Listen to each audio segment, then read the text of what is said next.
Seems like every year about this time we gotta remind them, Blaze. We gotta remind them that they need a bad guy like me, so these cowards have somebody to point their finger at and blame. Okay, I'll be your bad guy. You ain't never passed out no flies in the cold. You ain't never put no promo posters on them poles. You ain't never dropped your nuts or thrown a show. Just bitter on the internet, complaining all alone. You were scared to shoot, I planted seeds, they bearing fruit. Shot my shot, rep my block, best believe I stand on truth. You can't hear them boos, tone deaf to the truth. I'm sorry homie, only so much auto-tune can do. I embrace my reflection. What up? Let's hold up. Mr. I'm excited. Thought you said play, bro. Nah. I said I'm going live. I said bad. your interview. I didn't even get to do an intro. My bad. It was like your first interview. This was like your 13th interview. Yeah. Shout out to everybody watching in Radio Land, Facebook Land, TV Land. What up? This your boy Just Us, Mayor Underground. I got my guy DoughMoe. What's up, man? DoughMoe is one of the few artists that faithfully plays, I would say, almost every single festival. Yeah, sounds. Why do you do that? Why do you see the value in playing every single time, other than getting your time on stage and putting in your 10,000 hours to learn how to perform and grow your network? Do you see growth from playing the festival so consistently? Yeah, because each festival, you never know who's there. You never know who's watching. So, like... And you have a different experience every time. Yeah. So, like, you might get fans from the old show.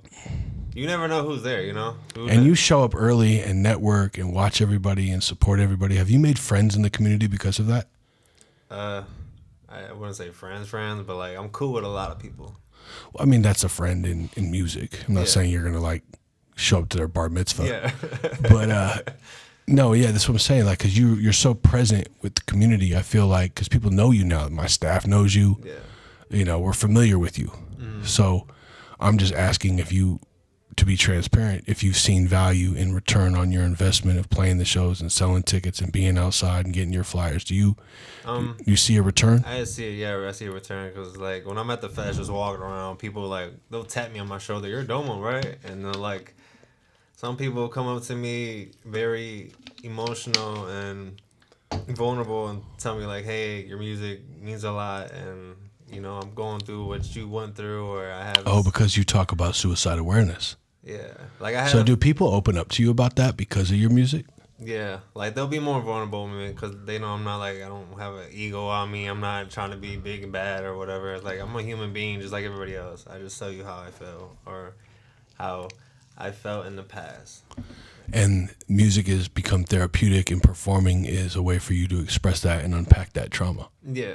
Most definitely, yeah. Because I know what I say in my music, I know there's a lot of people out there going through the same thing, but they might just be scared to tell people how they feel. So music just might be their way of coping, just how it is my way of coping when I listen to it and also recording my own. That's dope. I've always wanted to ask you that. Because I look up a lot to NF. I relate a lot to him, Peep, and Juice WRLD. So, like... I loved Peep Sad Boy stuff. Like, I was a closet Peep fan. So like the Crybaby album? Mm-hmm. It's my favorite. Hellboy? Yep. That's what I have on my playlist is his like Crybaby shit. His Sad Boy shit. Yeah. No, it's the one where he's in like the corner of the room with the shadow. Come home when you're sober, part 2? Yeah.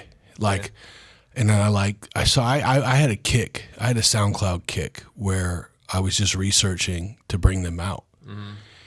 And I have a knack for finding people before they blow up, like right before they blow up. That's what hit me so hard about Peep and Juice. Like, I got on them right before they... Like, I wanted to book Juice WRLD when he was at 60K followers on Instagram. For real?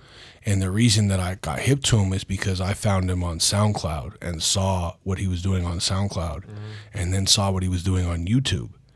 And I hit my guy. I'm like, yo, this kid's next. Like, let's book him. But he had already signed his deal, and they were kind of holding him. Oh, what grade A? They were developing him. Yeah. So he was already in the machine. Yeah. They just hadn't announced it yet. That's crazy. And then Peep played Tucson and passed away which I was really, and I found Peep on Instagram because I found him entertaining. Yeah. Because of his face tats and his antics. Like, he was just fucking entertaining. Yeah. I didn't even know he made music. And then I dove into his, then I dove into his catalog and was like, oh shit, this motherfucker got some dope music, right? And I remember he posted like a picture with a pill on his tongue. Oh yeah, and I took a screenshot. It was right before he passed. I took a screenshot and sent it to my boy because I was trying to book him. I said, "This kid's gonna fucking OD." Like, you told him that? Yeah, I swear to God. Damn. And the next post was him passing away, and I was like, "Well, fuck." Yeah. I wish I wouldn't have been right about that. Yeah. Because I just saw. I've been through addiction. I know what, not personally, but I mean personally, and watching people just give their lives to that. Yeah. But then with XXXTentacion. I loved him. I loved him, but I didn't like his mosh pit shit. Why? Like, I just didn't like it. Oh. I fucking hated it. I thought it was trash. But I really loved his introspective, like. So the 17 album. Yeah. I was on that early too. Yeah, like when he's like harmonizing and singing and like. With the keyboard. Yeah, that's my shit, bro. I love it. I absolutely loved it. But I didn't like it when he was like, just, get the fuck up. Moshing and shit, it just wasn't. So you didn't look at me? I fucking hate Look at Me. It's a terrible record, but I get it. Yeah, like I get it. I get why it works. I just don't like the frequency of the song. Yeah, but you obviously patterned or got inspired by that wave of SoundCloud fucking Suicide Boy shit. No, it's just because like I relate the most to that. Yeah, I get it. Just like Eminem's Recovery album, like I love the.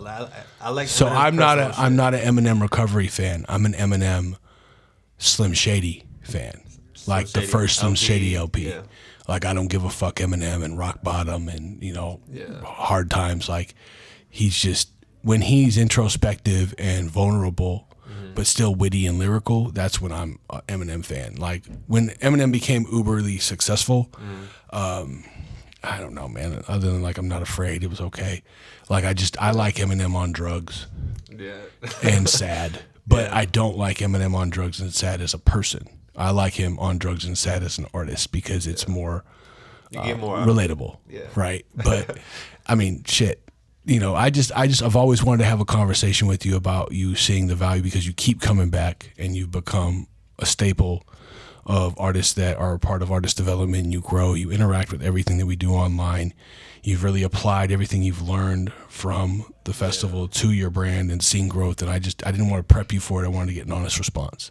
No. That's kind of why I caught you off guard and asked, do you see a return? Do you feel like you get value out of being involved? And I feel like it's also that and like, my image everywhere is so like, oh, that's DoughMoe, like with the black and white picture. So like, it's recognizable. Your new photos are fantastic, by the way. Shout out to 909 Directive. Yeah, for real. Is that his name? Carter. Yeah, Carter. Yeah, Carter. Is that D. Carter? That's D. Carter. Bro, D. Carter is one of the dopest videographer and photographers on the face of the fucking earth. He's come so far. And he's got a hell of a testimony too. His music is amazing. Yeah, him, Metallica, fucking their whole camp is just absolutely. He's just I've loved watching him grow as a videographer. He's a fucking solid cat. All right, so I want to hear this song and tell me the backstory. This is a song that you wrote when you were 16, when your father left, correct? Yeah, around 16 when when my dad kicked me and my mom out the house because he was cheating. He kicked y'all out because he got caught slipping? Yeah. Interesting. And, yeah, it just I remember that day like no other. I was in my room playing whatever Nintendo or whatever was out, and then I heard my mom crying. And when you're that young, you don't really know what to do. So you just had to ride with your mom. You had to go with your mom wherever you. No, I know that, but it's like at that moment when she's crying, and like you just sit there. And then you can do. Yeah. As a kid, you don't have the capacity to assist. You just give her a hug and rock it out, and and then move through whatever comes next. Yeah. I'm sorry you had to go through that, but I'm glad you found therapy in music to sing about it. So I want to hear this record. But also, when we got kicked out, another thing that really bothers me is like when we get kicked out. This is when the Xbox One just came out. we got it, and like the day after, some people came to our rental house that we were renting, and they were like, "Oh, we were called to come check on your water and some shit." And they robbed you.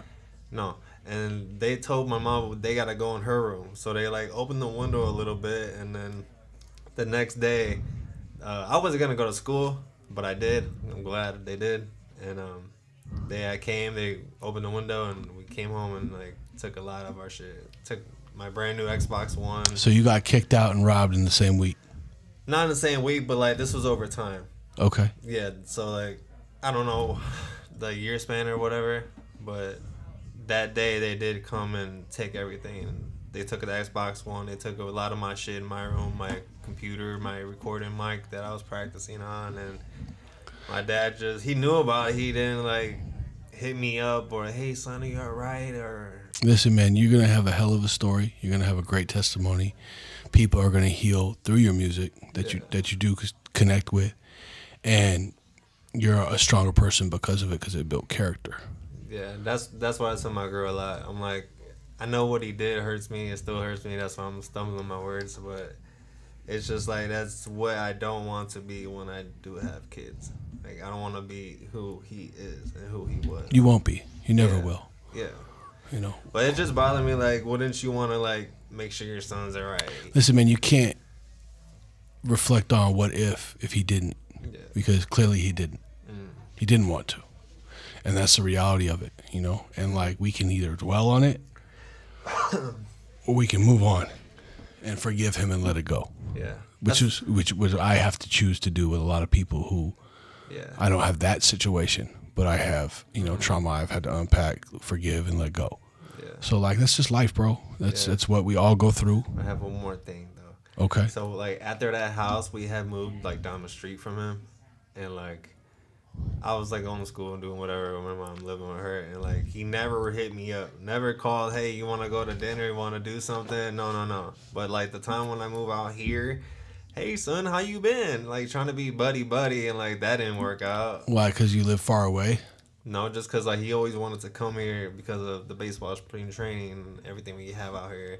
So it just gave him an excuse to come out here to try to recoup a relationship with me, which didn't work. Interesting. Because he thinks he's better than everybody else because of the material shit that he attains. Well, some people are, that's all they have is money. Yeah. And I get it. Money does buy happiness to an extent, but it ain't the end all be all. Yeah. But it will get you where you need to go and make life a lot easier for you. So I would highly suggest you do everything in your power to be as wealthy as possible, because success is the best revenge and it's the most therapeutic. Yeah. I don't give a fuck what anybody says. I'd rather cry myself to sleep in a Ferrari than a fucking hoopty. So there's that. All right, buddy. Well, shit, I want to hear this song live. I want to see you rap it, and I want you to do your best to rap it all the way through. Deal? All right. I'll do my best. All right, let's go. All right. DoughMoe. Shout out to Felix. Performing live March 28th, the Phoenix Hip Hop Fest. Yeah.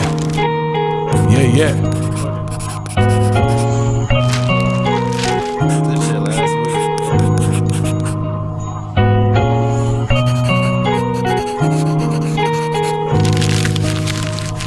RTU Worldwide. This a letter to my mom and my dad. You know I missed our being together, and it's so sad how we used to do everything together. Now we hardly talk, so I guess it's whatever. But this was on him, he got what he wanted. If he never cheated, none of this would've ever started. But he'd rather fuck with hoes than have a family. Our relationship was strong, all he did was damaging. Yeah, but I don't think he gives two fucks. He'd rather be sitting there alone without no love. Hope he thinks what he had is not gone. No getting back together, cause we don't even get along. 17 years dating, that's crazy, man. 17 years dating, that's marriage, man. 17 years dating, that's crazy, man. 17 years dating, that's marriage, man. But let me talk about my mama for a minute. She been raising me right without no child support penny. She don't need no man in her life. She's strong by herself and she's doing alright. But when he cheated on her, that shit was critical. Seeing her crying hurts me more than she's feeling. I ain't really know what to say. I was just a young kid having a bad day, but now that I think of it, that dude's a bitch. Wasted 17 years of a life, then he switched, moving house to house, then we got robbed. Where was he? Nowhere to be found. But inside I was angry as shit, because why would someone steal? That's just ridiculous. Every single penny gone down the drain. She goes to work every single day to keep the bills paid, but she stays strong in the end, because she knows she has my love in the end. But she stays strong in the end, because she knows she has my love in the end. She really don't need nobody, and I don't really have a daddy. She really don't need nobody, and I don't really have a daddy. And for you, you fake ass dad, I hope you're glad I'm killing the family, yeah. I hope you're glad that you're fucking single. Go fuck any bitch you want with that little ass dingo. I don't really need you in my life, and I don't consider you as a dad, alright. I don't really need you in my life, and I don't consider you as a dad, alright. DoughMoe performing live March 28th. Hi, I'm just calling to tell you that I love you. I love you. Thank you for raising me the way you did, even though sometimes I didn't listen. That's a beautiful record, bro. Good job. Thank you. Good job, good job, good job. DoughMoe, everybody. Thank you so much. Listen, man. No, I feel like that record, I was No, pause. Listen. When you came to us, you had one record called I Want to Kill Myself. Yeah. And as much as I appreciated the vulnerability, I hated it when you performed it. Yeah. Because it's just so dark. And I get it, especially with the people that you grew up listening to and the wave that you were riding with.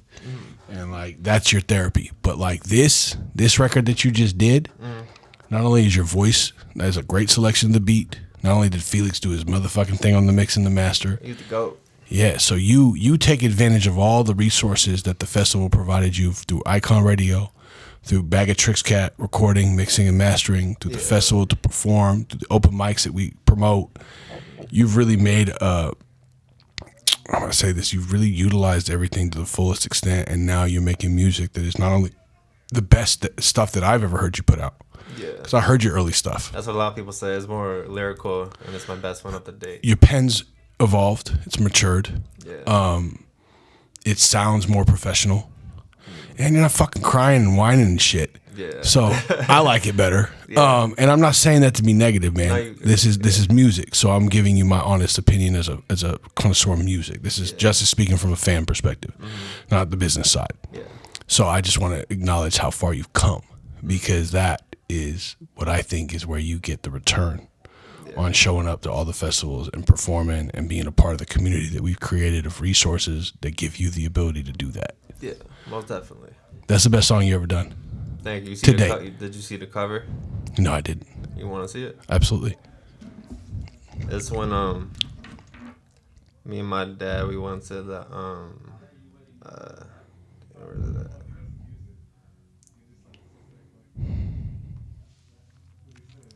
Damn it. Hey, do me a favor. Give you a shout out, so we're going to bring Spooks right in and you can show it to me. Here you go, right here. We were at the Bears game, Bears versus Packer game. That's you and your pops? Yeah, that's when I was very, very young. That was at Lambeau Field. That's crazy. When they were playing the Bears, it was hella cold. Yeah, he took you? Yeah. Huh. We sat like down. That's good. Yeah. At least you got a couple good memories with him. Yeah, I mean, he taught me a few things that I'm grateful for, but Shout out your people. yeah. Who you got shout outs for? Shout out you. Hey, man. Shout out DJ Pat. Shout out Felix. Shout out my girl. Shout out my moms. Shout out to everybody out there chasing their dreams and doing what they want in life, you know, because life's too short to, Man, life's too short. yeah. DoughMoe live March 28th, Phoenix Hip Hop Fest. Yes, sir. Back again, and we out.